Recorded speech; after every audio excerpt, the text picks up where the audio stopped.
नमस्कार, आप देख रहे हैं गोल्डमैन एस्ट्रोलॉजी चैनल और मैं ताबिराम ठाकरे आप सभी का स्वागत करता हूं। फ्रेंड्स, आज हम चंद्र ग्रहण के बारे में जानेंगे। चंद्र ग्रहण किन ग्रह योगों के कारण बनता है और चंद्र ग्रहण का हमारे जीवन के ऊपर क्या परिणाम होता है, क्या प्रभाव होता है, ये जानेंगे। चंद्र जो हमारा आत्मा का कारक है, चंद्र जो हमारा मन का कारक है, चंद्र की किस तरह की स्थिति है कुंडली के अंदर, वैसा ही इंसान सोच पाएगा, वैसे व्यक्ति की मेंटेलिटी होगी, सोच होगी। अगर कहीं ना कहीं अगर चंद्र डिस्टर्ब होगा तो आपकी जो सोच है वो अवश्य डिस्टर्ब होगी। चंद्र यानी पानी, चंद्र यानी प्रॉपर्टी, तो ये सब चीजें चंद्र से देखी जाती है। चंद्र माता का सुख, चंद्र दादी का सुख, चंद्र मासी का सुख, तो ये सब चीजें चंद्र से रिलेटेड है। अगर चंद्र आपके कुंडली के अंदर खराब होगा तो यकीनन आपको बहुत सी चीजों जो मैं चीजें बताया अभी, उन सभी चीजों से आपको जिन चीजों का जो सुख है वो कम मिले। तो चंद्र ग्रहण, जैसे सूर्य को ग्रहण होता है वैसे चंद्र को भी ग्रहण होता है। चंद्र ग्रहण रात में होता है एज पर द कंट्रीज। तो चंद्र ग्रहण जैसे चंद्र ग्रहण किस तरह बनता है? जब भी चंद्र के साथ केतु आ जाए या फिर चंद्र के साथ राहु आ जाए तो उसे चंद्र ग्रहण कहलाता है। और जब भी चंद्र के साथ शनि आ जाए उसे विष योग कहलाता है। विष योग यह सबसे घातक योग है, सबसे बुरा योग है जन्म कुंडली के अंदर। विष योग अलग चीज है और चंद्र ग्रहण अलग चीज है उसी टाइप की, लेकिन वो बाद में देखेंगे अगले किसी और वीडियो के अंदर। लेकिन अभी हम जानेंगे चंद्र ग्रहण के बारे में। सो फ्रेंड, चंद्र ग्रहण, अगर चंद्र ग्रहण किसी के कुंडली के अंदर होगा, यानी चंद्र और केतु एक साथ होंगे, तो ऐसा जो लड़का होगा सबसे पहले तो वो हट्टी होगा, जिद्दी होगा और वो पढ़ाई में बहुत ही कमजोर होगा, क्योंकि उसका चंद्र डिस्टर्ब है, यानी उसका माइंड डिस्टर्ब रहता है, चंचल होता है, एक जगह टिक नहीं पाता, एक जगह रुक नहीं पाता और किसी एक काम को पूरे सिरे से लेता नहीं है, उतावला काफी होता है।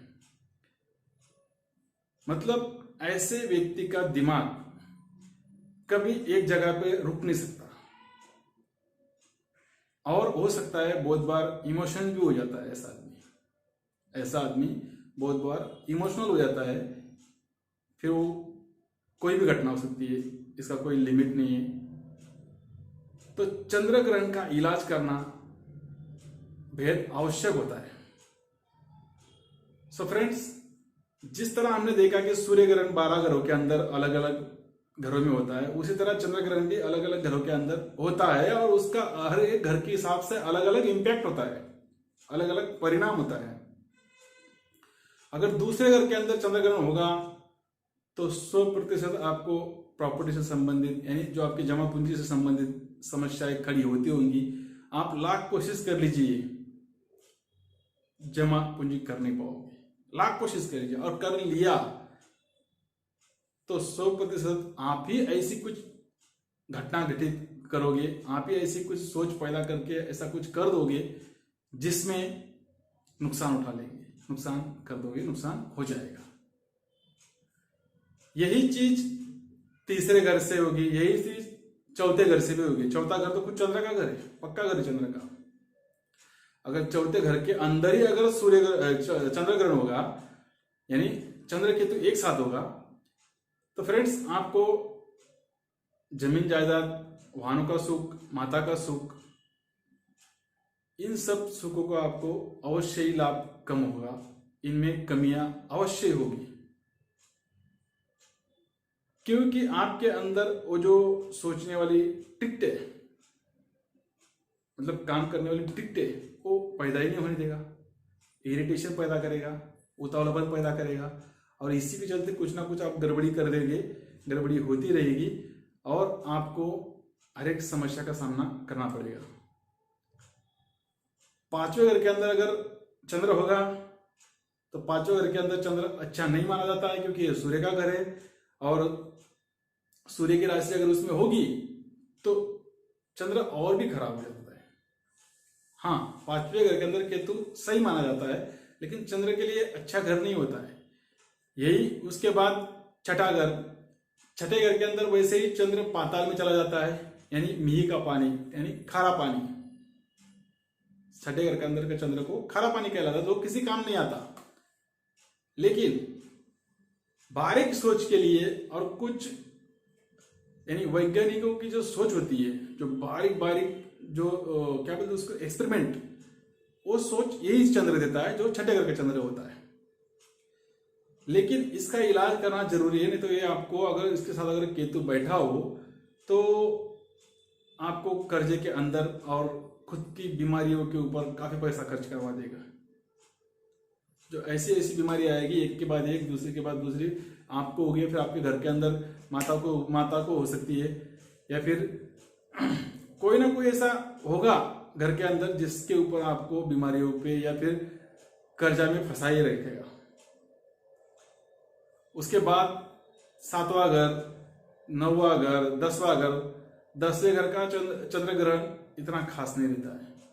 मतलब 10वां घर वैसे भी शनिदेव का है और उसके अंदर चंद्र बैठे तो यूं ही ग्रहण लग ही जाता है। लेकिन ऐसा इंसान डॉक्टर बन सकते हैं। ऐसा इंसान अगर डॉक्टर बने तो बहुत नाम कमाता है, बहुत प्रेस्टीज पाता है और हर एक चीज अलग करता है और डॉक्टर के हिसाब से। और यही चंद्र ग्रहण अगर 11वें घर के अंदर होगा तो 11वें घर का चंद्रमा पीड़ित होता है। कुंभ राशि का चंद्रमा पीड़ित होता है, अच्छा नहीं माना जाता। कहीं ना कहीं आपको दादी संबंधी, माता संबंधी सुखों में कमी कर देता है। दादी रहेगी तो पोता नहीं रहेगा, पोता रहेगा तो दादी नहीं रहेगी, इस तरह के हालात खड़े कर देता है। और आपकी जो आय, जो डेली इनकम, जो आने वाली इनकम है, जो आपका फ्यूचर है, वो बनने नहीं देता, वो सोचने नहीं देता। इसमें परेशानियां खड़ी होती जाती है। तो 11वें घर के अंदर का जो केतु है उसका इलाज और उसका जो चंद्रमा है उसका इलाज करना बेहद आवश्यक है। और हर एक घर की हिसाब से जो रेमेडीज है वो अलग अलग है, जो इसमें मैं अभी बता नहीं सकता, लेकिन इसके लिए कुछ स्पेसिफिक चीजें जो मैं बताऊंगा, वो करने से भी आपके जो नुकसान से, जो आपके बुरे हालात है, उससे आप बच सकते हैं। 12वां घर और 11वें घर के अंदर चंद्रमा नष्ट होता है, यानी चंद्रमा खराब होता है। तो 12वें घर के अंदर चंद्रमा की जो हालात है वो बेहद खराब होती है। ऐसी माता को पुत्र तो होते हैं, लेकिन उनके जो बेटे होते हैं उनका अपनी माता से जो रिलेशन है वो अच्छा नहीं माना जाता, अच्छा नहीं होता है। बल्कि पुत्र होते हुए भी माता को पुत्र का सुख नहीं लाभता है, सुख नहीं ले पाते, या फिर माता पुत्र से कहीं ना कहीं अलग रहती है, ऐसे हालात बनते हैं। या फिर अगर एक साथ रहते होंगे तो कहीं ना कहीं माता की जो सेहत है उसके ऊपर परिणाम होता ही होता है। फ्रेंड्स, जब भी चंद्र और केतु 12वें घर के अंदर होते हैं, चंद्र ग्रहण होता है 12वें घर का, ये इतना अच्छा नहीं माना जाता है। तो 12वें घर का जो चंद्र है उसको मजबूत करने के लिए साल की जो पहली बरसात होती है उसके जो ओले होते हैं वो भूनकर कांच की बोतल के अंदर भरकर ढक्कन लगाकर साल भर वैसा ही रखे, और जब अगली साल की बारिश आएगी तब वो जो ओले अपने बुने थे उसका पानी हो चुका होगा, तो वो पानी फेंक कर दूसरे ओले इकट्ठा कर वापिस आप वैसे ही बोतल में भर दीजिए, या फिर उस बोतल में भी भर सकते हैं। ये जो रेमेडीज है एक करेंगे तो 12वें घर का जो चंद्रमा है उसके जो हालात है आपको अच्छे मिलेंगे, उसका जो प्रभाव है अच्छा प्रभाव मिलेगा।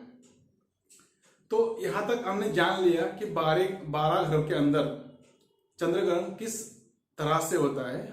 अभी हम एक जनरल जो चंद्र ग्रहण के लिए जो जनरल रेमेडीज है वो आप जान लीजिए और अवश्य करें। इससे आपको फायदा मिलना ही मिलना है, इससे आपको लाभ होएगा ही होएगा। जब भी किसी की पत्रिका के अंदर ऐसे 12 घरों के अंदर चंद्र ग्रहण होगा, फिर वो किसी भी घर में क्यों ना हो, सबसे पहले रात को दूध का सेवन ना करें। देखिए, डॉक्टर्स कहते हैं कि सुबह में फलाहार लेना चाहिए, यानी जूस लेना चाहिए, दोपहर में छाछ लेना चाहिए और शाम को दूध का सेवन करना चाहिए। इससे जो सेहत है अच्छी बनती है, सेहत को अच्छा रहता है। लेकिन कुछ कंडीशन में, यानी जिन लोगों का चंद्रमा खराब है और जिन लोगों के कुंडली के अंदर चंद्र ग्रहण है, ऐसे लोग रात में दूध का सेवन ना करें, यही बेहतर होगा। नहीं तो जो अपनी मानसिकता है, जो अपना टेम्परामेंट है, वो आप खो सकते हैं। यानी आपका टेम्परामेंट दिन प्रतिदिन हाई होते जाएगा, आप चिड़चिड़े बनते जाएंगे और कहीं ना कहीं इसका आपको नुकसान उठाना पड़ेगा। इससे बेहतर है कि आप रात में दूध का सेवन ना करें, सफेद चीजों का सेवन ना करें और गले के अंदर चांदी की चेन अवश्य पहने। गले के अंदर मन की शांति के लिए चांदी की चेन अवश्य पहने। साथ साथ मंदिर में दूध का दान किया करे या फिर भैरव मंदिर में दूध रखे आए। देखिए, मंदिर में दूध का दान करें, मंदिर में दूध का दान के साथ साथ आप चावल का भी दान कर सकते हैं। अगर आसपास में भैरव मंदिर होगा तो और बेहतर, वो दूध की जो बैग होती है वो लेकर आप भैरव मंदिर में रख के आ सकते हैं। चावल आप किसी मंदिर में करें तो भी कोई हरकत नहीं, दूध भी किसी मंदिर में दान कर सकते हैं, लेकिन भैरव मंदिर अगर आपके आसपास होगा सो बेहतर होगा। उसके बाद अगर ऐसे लड़के की पढ़ाई में मन नहीं लग रहा है, ऐसा लड़का हो या लड़की हो जिनके कुंडली के अंदर चंद्र खराब हो या फिर चंद्र केतु की युति हो और उनके पढ़ाई में मन नहीं लग रहा हो, तो वो 48 दिन 3 केले मंदिर में रखकर आए। ये जो रेमेडीज है ये अवश्य करें, इससे आपको लाइफ टाइम फायदा होगा। अगर ये रेमेडीज आप साल में एक बार करते हैं तो जहां भी कुंडली के अंदर चंद्र केतु योग होगा, यानी चंद्र ग्रहण होगा, इससे आपको फायदा मिलेगा। और जो भी रेमेडीज मैंने बताई है, ये सभी रेमेडीज का आपको असर होगा।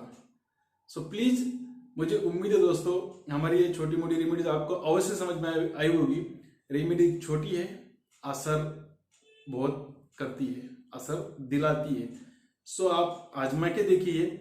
अगर आपको कुछ फर्क नहीं पड़ता है 3-3.25 महीने के अंदर, तो आप कमेंट बॉक्स में आकर कमेंट्स कर सकते हैं कि इसका हमें फायदा नहीं हुआ। सो प्लीज हमारी वीडियोस को लाइक कीजिए, हमारी वीडियोस को शेयर कीजिए और हमारा चैनल सब्सक्राइब कर लीजिए, जिससे कि आने वाले अगले वीडियो की नोटिफिकेशन आप तक आ सके।